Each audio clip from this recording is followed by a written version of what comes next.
This week on Storyboard, we caught up with Nick Law, creative chairperson Accenture Song, and Prabha Narasimhan, MD and CEO Colgate-Palmolive India at the Goa Fest 2023, and they spoke about the ascendance of AI and much more. And Yes Bank unveiled its refreshed brand identity. The bank's new identity is designed to resonate with the evolving needs and aspirations of the customers. We're catching up with Nipun Kaushal, Chief Marketing Officer and Head CSR, Yes Bank, to find out more.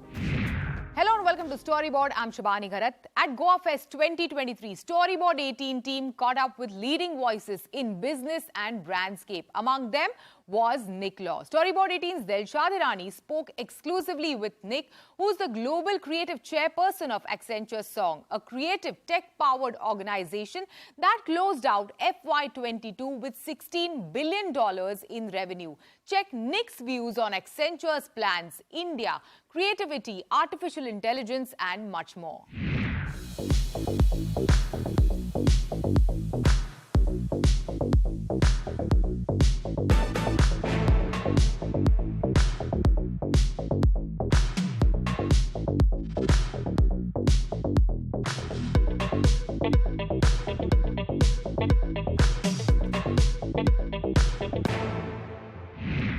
Hello and welcome to Storyboard 18. Nick, it's lovely to have you on the show. Great to be here. So straight off the bat, Nick, tell me, what is your agenda for India as part of Accenture Song? Why? I mean, I don't know if it's maybe a bit of interest, or is it that Accenture is bullish on India now? Well, what's your take? Definitely say we're bullish on India. My personal role changed recently in the new year to be the creative chairman, which means that I have a purview of everything creative that's happening within Song, which is the part of Accenture that has all the creative assets and the customer-facing work. But also, connect back with Be Accenture, which obviously is a huge, big tech business operations machine. So I and as part of that, because India is such an important part of Accenture, is to come here, meet the people, and see what's going on with the creative parts of Song. So, of course, Accenture Song, previously known as Accenture Interactive, billion-dollar global company. Over the last 10 years, for instance, it has acquired maybe over 40 companies into its fold. So what is your acquisition strategy? Do you have something in mind for India? I know there was recently an acquisition in Indonesia, if I'm not mistaken.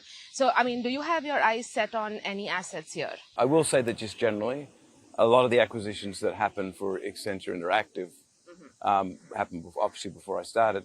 And they fall into two categories from an agency point of view. One is design, right, and all of the sort of related versions of digital product and commerce and all experience stuff, and then more the advertising and marketing.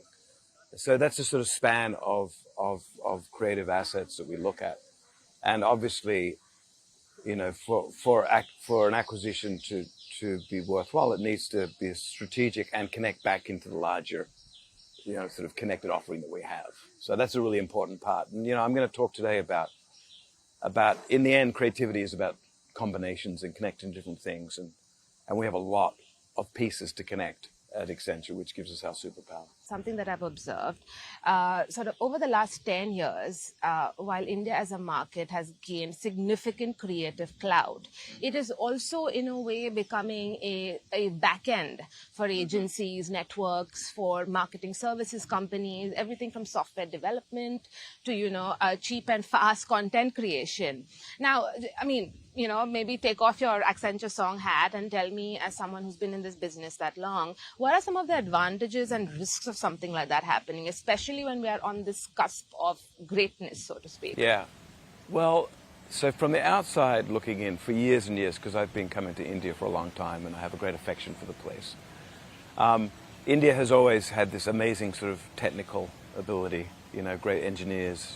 When I worked in Silicon Valley, there were lots of amazing software engineers, and there's a whole fleet of Indian-born CEOs that are running tech companies. And then there's this great film business that you have, and that obviously seeps over into sort of TV advertising and everything. So this great craft, in some ways the most emotional end of the industry, and then there's this great technical ability. But I would also say that when I think about creativity, I also think about the technical side. You know, one of the reasons that creativity and technology needs to be so close now is because the advent of new technology is so rapid and has accelerated so much that if you don't have creative practitioners working with great technicians, then you don't take advantage of those technologies. Every technology to a creative person is a new medium to explore. And the act of inventive in a technology is in itself creative. So in some ways, I see technology and creativity as two sort of creative forces coming together. One of invention, and the other one of sort of creative. So I don't really distinguish as much as other people between creativity and technology because I think they're so dependent on each other. That you, and so going back to India, so India has this amazing, technical foundation that can only be good. That can only be good because the technology changes happen, as I was saying before, so rapidly that in some ways mastering those technologies creatively has to catch up. And if you don't have creative people and technologists working together, then you're going to get left behind, which we've seen happen. In the past, over and over again. Yeah. And I'm glad you mentioned technology, of course, and, AI. AI is all the buzzword, and I mean, it's more than a buzzword. And the point you mentioned about how fast things are evolving and how quickly technology changes, but it's also the kind of speed and scale of mass adoption that we've seen with generative AI that has, in a way, surprised people, maybe thrown off a few folks. There is curiosity, excitement, but there's also very palpable fear.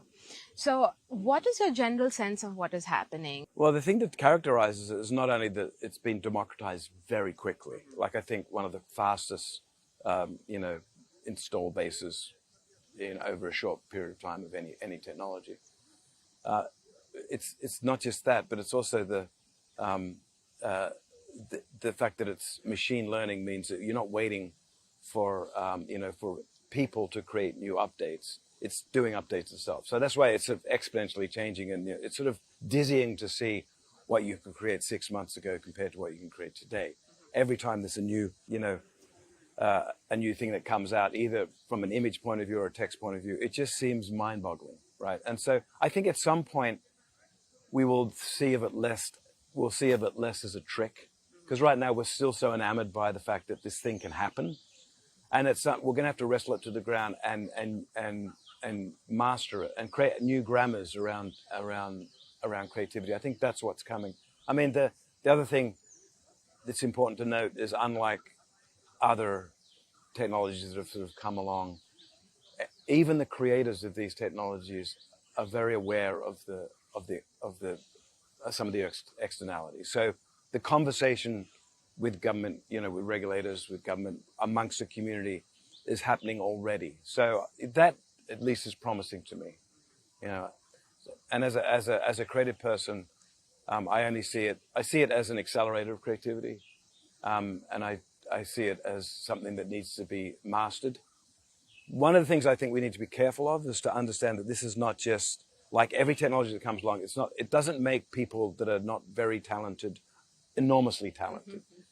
It means that you get a sort of baseline that's better than the last baseline.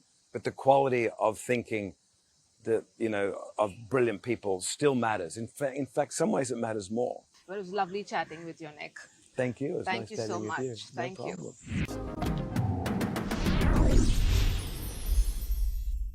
Welcome back. Yes Bank unveiled its refreshed brand identity. The bank's new identity is designed to resonate with the evolving needs and aspirations of customers while reflecting its intent to go beyond just ticking boxes and enabling people to live each day to the fullest. In the line with its refreshed brand identity, the bank also rolled out an integrated campaign with the tagline, Life Ko Banao Rich. To tell us more about this brand refresh, we are joined in by Nipun Kaushal, Chief Marketing Officer and Head CSR at Yes Bank. What is the intent and what do you aim to achieve out of this refresh? Yes Bank did go through its set of challenges. But I think over the last 2.5 years, what we have achieved I don't think many of the financial institutions globally could have achieved. Having said that, we are on the right track. And if somebody would say, how are we placed? We are placed in the pink of our health. And we have totally had a complete turnaround. Now, when you do a turnaround, there are certain expectations which the consumer also has. And more than consumers, your stakeholders or employees also have. So we embarked on this journey of thinking that, okay, we are taking the right boxes, we are doing well. How about even, re-looking at a narrative? Because I think does the brand stand for was something which we had to really define. We just stretched ourselves and we said, okay, let us also look at refreshing our brand. So when we said refreshing our brand, the idea was, how would my logo look? Now to achieve that, we said, okay, let's do a consumer research, stakeholder research, and the research findings was clearly defining that your name is a very positive name, Yes Bank. So people love our name as Yes Bank, especially our customers. Other elements like blue, red, and the tick mark, very prominent. So for us, the job was a little more easier because we knew we are a loved brand by our consumers. But at the same time, how do we refresh it? Now that's where we had the professionals like McCann Agency who came in, stepped in, and we built this new narrative. We built the new design language, which also signifies our current position of we are soaring, we are growing. And that's how the tick became the tick with the bird, which is soaring new heights along with our consumers. The colors are more vibrant in terms of within the family of blue and red, which are much more digital friendly as well. And if you see the fonts are much more smoother. The way today, you would see on online space. So it becomes a little more warm, at least when you see it online. And I think those were the steps we took. And that was the reason we went in for this. Yeah, and you mentioned that you conducted a consumer research and they had a very positive perception of the yes in the Yes Bank and also the tick mark. What else were the findings of the research? How do they perceive Yes Bank today and after this refresh? How do you want the company and the brand to be perceived? Today, we have nearly about 43% market share of UPI. So every third transaction of UPI which happens in India goes through Yes Bank. So every third individual we are touching in India as Yes Bank. So having said that, and the consumers were very clear. They said, the way you guys have turned around, the way our products are designed, the way our online journeys are developed, the kind of service levels on the online space that we give, I think we were very well ranked much higher. So those are the aspects which came out in the research, and they said, don't change your name because a yes means a lot. And a lot of yeses turn people's life in the right direction. So, you always wait for a yes. So that's what came out in the research, and we really wanted to build upon it. And reach out to across segments, whether it is the Gen Zs or the senior citizens or the millennials. What does it really take? What does this entire exercise of brand refresh really take, at a scale in a country like ours where you have to change it across branches, across your offices, communicate and, the fact that you are undergoing a brand refresh, not just to your consumer, but to your employees as well. So what does this entire exercise really take? So I think over the last 2.5, 3 years as Yes Bankers, the three big things which we really went through and we developed was we kept our head high. We became resilient. And it was our agility which helped us achieve what we have achieved over the last 2.5 years, especially on the financial terms or in terms of how we are responding to our customer or how our balance sheet looks like. So we were pretty attuned to pick up bigger challenges. Yes, it is a big challenge in terms of, changing everything. And when you already have a vibrant brand, how do you make it even more vibrant? But I'm very happy we have achieved that as well. And when you would see the new branding of Yes Bank, it is far more refresher. And I'm sure will be loved by all. Our employees are very excited about it. I mean, we have been having some good news after the other. And adding to that, when you are refreshed, I mean, the word itself, refreshed, means gets a smile on your face. So that's what I think our employees are very excited to see. We are very excited to do it. And this mammoth exercise actually looks very small because you have such high energies and spirits to deliver. Okay. Now, moving on, let's speak about Life Ko Banao Rich, which is a campaign that you are launching along with this brand refresh. Tell us, how did you arrive upon the insight for this campaign, and tell us more about, what was your brief to the agency and how did it come through? So one aspect in the research which came out was that today people, especially after the pandemic, there has been a mindset change where people want to build memories. Because unfortunately during that time there was a certain set of uncertainties which creeped in. But today people want to thrive every day. They want to grow. Thrive every day. So the basis was thrive every day. Yeah. And we said, okay, so the brief to the agency was, this is one of the core insights. And I think what the agency addressed beautifully was McCann. What they did was that what we do, we are a bank. What we offer banking products. I mean, there is nothing more to add to that. But why do we exist as an organization? For our consumers, for our stakeholders. So with these insights, the thought that came across was that the consumer is looking at building memories. You always sit back and cherish at the end of the year or after a holiday that how beautiful it was. So I think with those insights, we said, make life rich, not wealthy.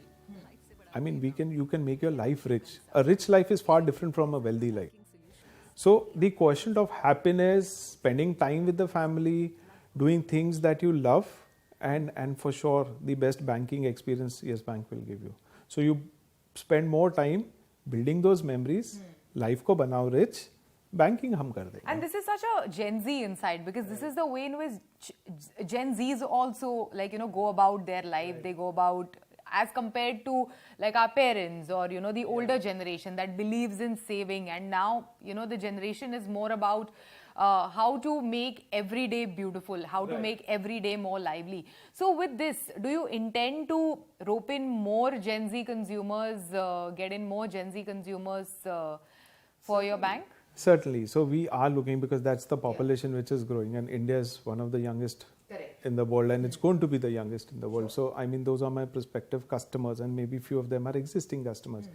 But at the same time, the millennials, especially the people in their mid 30s to late 40s, I think their mindset has also gone in for a change, where they also want to live for today, but at the same time secure their future. But securing their future cannot be as a barter of giving of today. So I think that's a very, very critical point. So that is also being addressed very well in terms of, you build your memories, we will support you with banking products, and not only at the retail level, maybe at the MSME level as well, because we've seen a lot of entrepreneurs coming up. Thank you so much. Thanks for joining us today, and thanks for sharing these insights with us. You're always welcome, and thanks for coming over. With that, it's a wrap on Storyboard this week. You can catch all of our content on Facebook, Twitter and YouTube. Thanks for watching. We will be back same time next week. See you soon. On, Prabha Narasimhan took over as the MD of Colgate-Palmolive India in 2022 after many years at HUL. On the sidelines of Goa Fest 2023, Storyboard 18's Dilshad Irani caught up with Narasimhan, where she opened up about marketers chasing virality, the new bottom line for businesses, the ascendance of AI, and how bullish she is on the new digital India. And of course, she also shared her thoughts on IPL. Hello and welcome to Storyboard 18, Prabha. It's lovely to have you here. Thank you very much for having me. It's a pleasure. So, Prabha, since we are at Goa Fest, it is the epicenter of creativity for India.